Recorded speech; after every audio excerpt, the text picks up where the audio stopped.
The Strait of Hormuz has reached a point where threats are no longer mere psychological tactics. And America's response is no longer simply patrols or deterrence.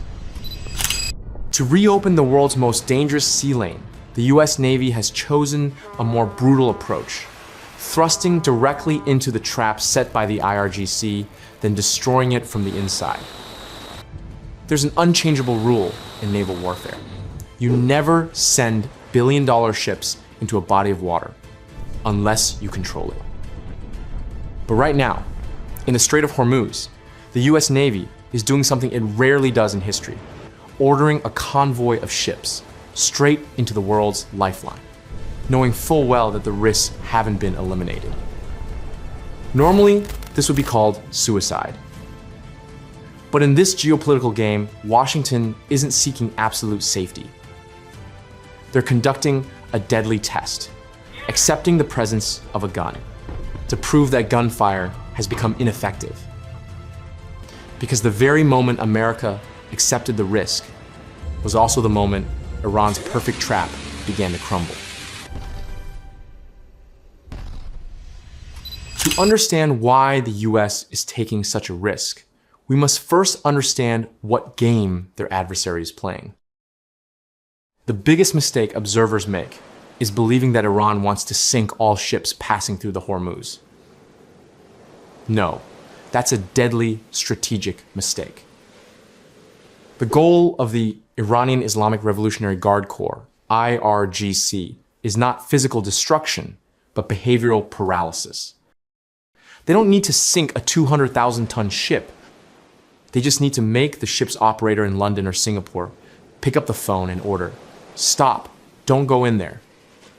The IRGC's most powerful weapon isn't the Noor cruise missile or suicide drone.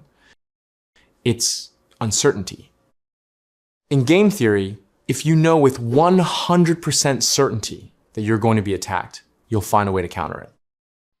But if that percentage is 10% or 50%, and you don't know when, where, or who the next target will be, that's when panic begins.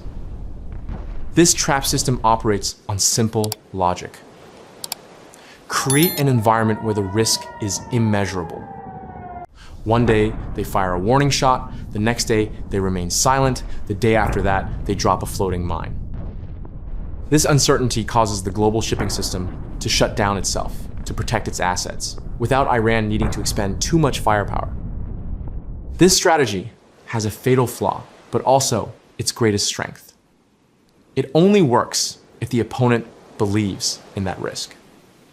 As long as shipping companies remain fearful, as long as captains remain hesitant, the trap remains effective.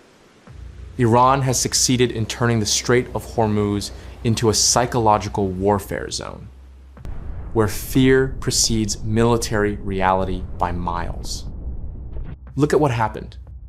When the IRGC issued vague warnings about retaliating against aggression, the international marine insurance market reacted immediately. Insurance companies withdrew or pushed costs to unaffordable levels. The result? The Strait of Hormuz was effectively closed, even though legally it remained international waters. Iran achieved its strategic goal without a formal declaration of war. This wasn't a physical war between steel and explosives. It was a war of behavioral control. The IRGC didn't block the flow of oil. They blocked the will of those who controlled that flow. But every trap has a limit. It's based on the assumption that the opponent will always choose the safest option. So what happens if the opponent decides not to play by the old rules anymore? According to the conventional logic of any military textbook, to reopen a threatened strait, you have to clean it up.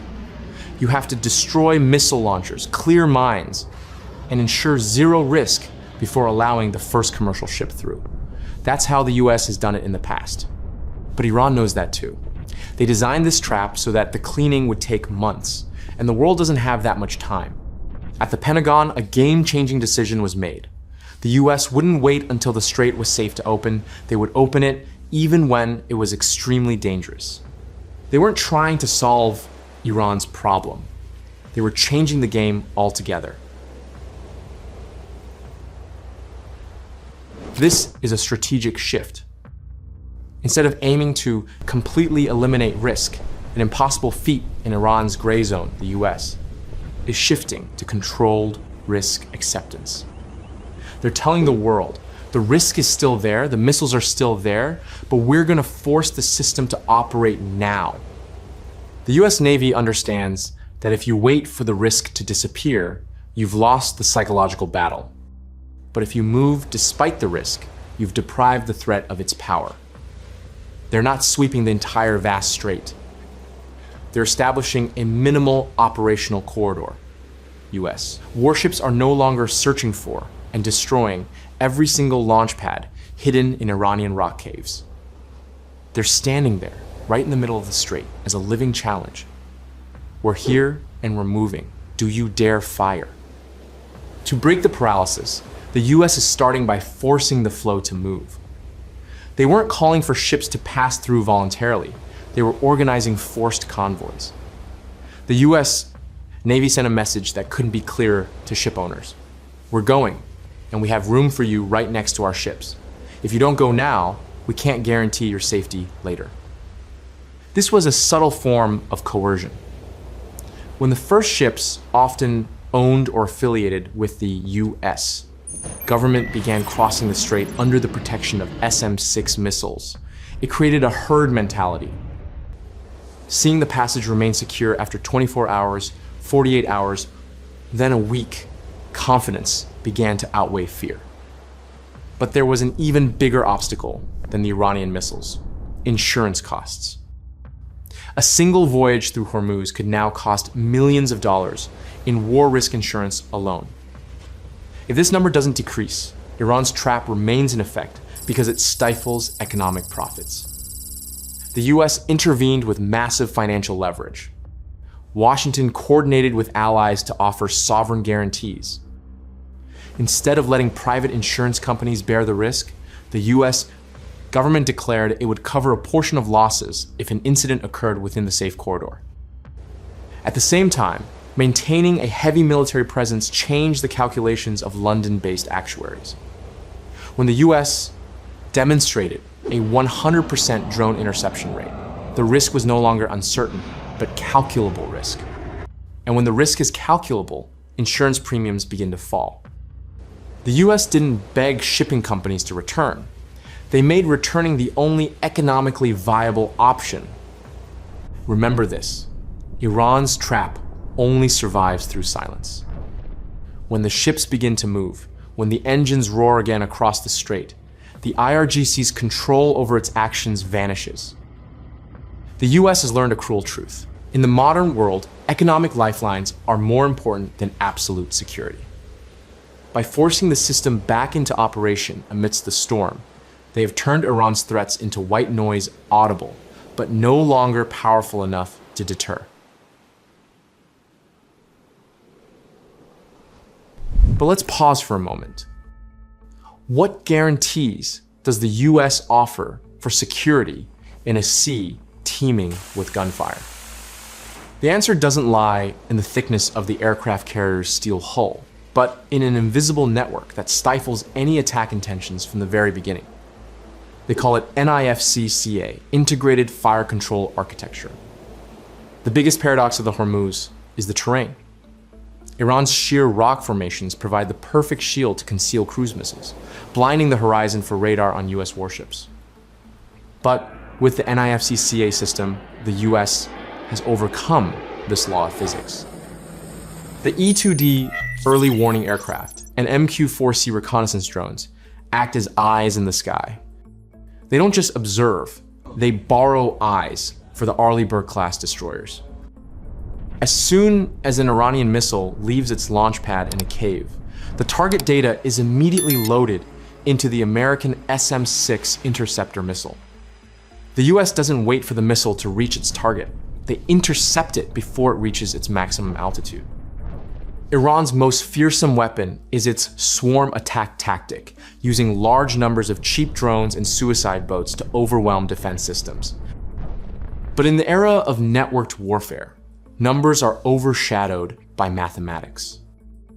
The link, 1-6 system, connects all entities into a single brain.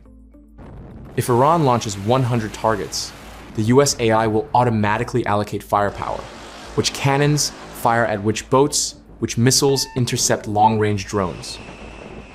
There's no wasted ammunition, no human panic. The US has turned a chaotic battle into a simple subtraction problem on a radar screen.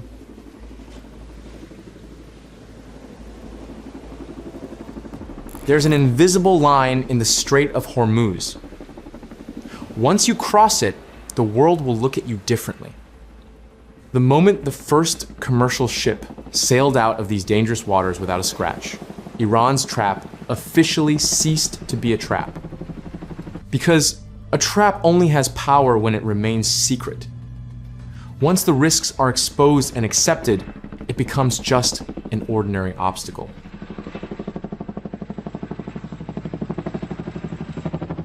Consider this irony. The risk from the IRGC hasn't disappeared. The missile launchers are still there. The drones are still ready on their platforms. But Iran has lost system control. Previously, they decided who could go and who had to stop. Now, the pace of the strait is decided by the Pentagon and the shipping companies. By forcing the system to operate despite the risks, they have transformed Iran's threats from an insurmountable obstacle into a background noise that ship owners have come to live with. Uncertainty, Tehran's most powerful weapon, has now been neutralized by the US with a brutally realistic approach. That's when the trap turns around and bites its own master. In its strategy, Iran calculated that the US would be hesitant for fear of escalation. But when the US pushed its ships in, it was Iran that found itself in a dilemma. If the IRGC attacks these escorted ships, they will trigger a full-scale war that they know they cannot win something, the US. The president has warned would destroy energy infrastructure. But if they stand by and watch dozens of ships pass by each day, their deterrence will evaporate. Iran is trapped in the very uncertainty it created.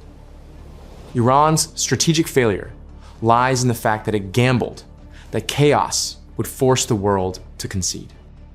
But as long as the ships continue to pass, as long as the oil continues to flow under US protection, Iran's core objective has vanished. Let's analyze this carefully. If Iran cannot stop the flow, it no longer holds the position of gatekeeper. The IRGC's credibility in the eyes of its regional allies and its own people is beginning to crumble. The strategy of creating uncertainty, intended to isolate adversaries, is now isolating Iran itself. They stand by and watch the world operate without them, and every ship that passes safely is a stab in the back of Tehran's deterrence doctrine. This is where Iran falls into the escalation trap. To keep its trap effective, Iran must increase the level of threat.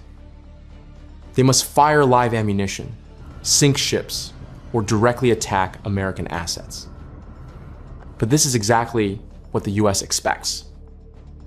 If Iran escalates, it will step out of the safe gray zone and into the red zone of conventional war, where the power imbalance between the two sides is a chasm.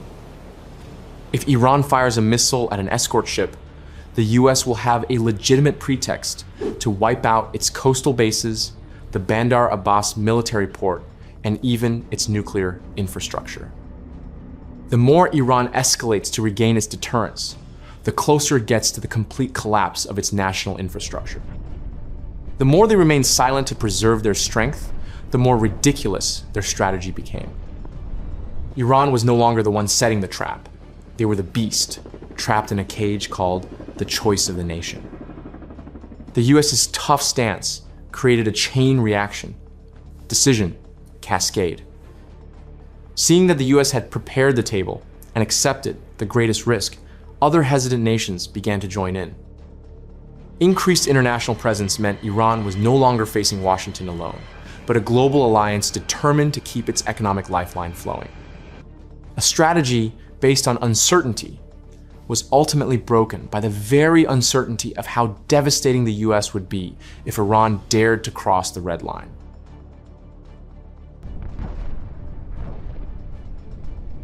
When the US broke the Iranian trap, a shockwave spread across global financial markets. Oil prices, which had already soared to $120, $150 a barrel due to fear, began to plummet as soon as the first oil tanker left the US escort corridor. But this wasn't just about gas prices at the pumps. The reopening of the Hormuz saved the global supply chain from a chain reaction collapse. Factories in East Asia no longer faced the risk of energy shortages, and the specter of global inflation began to recede. The US not only protected ships, it saved the wallets of billions of people. In this game, not everyone was happy about the reopening of the Hormuz. Russia, which had benefited from sky-high oil prices due to instability in the Middle East, lost a significant bargaining chip against the West. Conversely, countries heavily dependent on Middle Eastern oil, such as India and Japan, which nearly shut down their economies due to energy shortages, are now further strengthening their alliances with the United States. The Strait of Hormuz has become a test of trust. The world sees who truly has the ability and will to keep the economic lifeline flowing. We often think of national sovereignty through land borders. But at Hormuz, sovereignty belongs to whoever controls the pulse of the system. This strait is not just a shipping lane dot, it is the switch of the world economy. By taking the risk to flip that switch back, the United States has sent a powerful message. The modern world order is not maintained by avoiding risk, but by ruthlessly managing it. After all, the Hormuz crisis wasn't just an ordinary gunfight. It was a clash of two ideologies. On one side was Iran, attempting to create uncertainty to freeze the world. And on the other was the United States, determined to force the system to function even as that uncertainty persisted. Iran was right to believe that fear can paralyze behavior, but they were wrong to believe that fear was immutable. When the US crossed the line of fear, they not only reopened a strait, they completely nullified the psychological weapon Tehran had painstakingly built. The ultimate message of this event is brutal. Victory in the new era doesn't belong to the one capable of creating the greatest risk. It belongs to the one who makes that risk incapable of preventing the system from functioning. By accepting the risk that hadn't been eliminated, the US executed a logical checkmate. They proved that true strength lies not in destroying the enemy, but in maintaining the rhythm of the world despite all attempts by the enemy to stop it. In the Strait of Hormuz, war is not decided by who has more missiles. It is decided by who controls the behavior of the entire global system. And as the ships continue to cut through the waves, we understand that the trap has been broken, not by explosives, but by an iron will that forces reality to continue.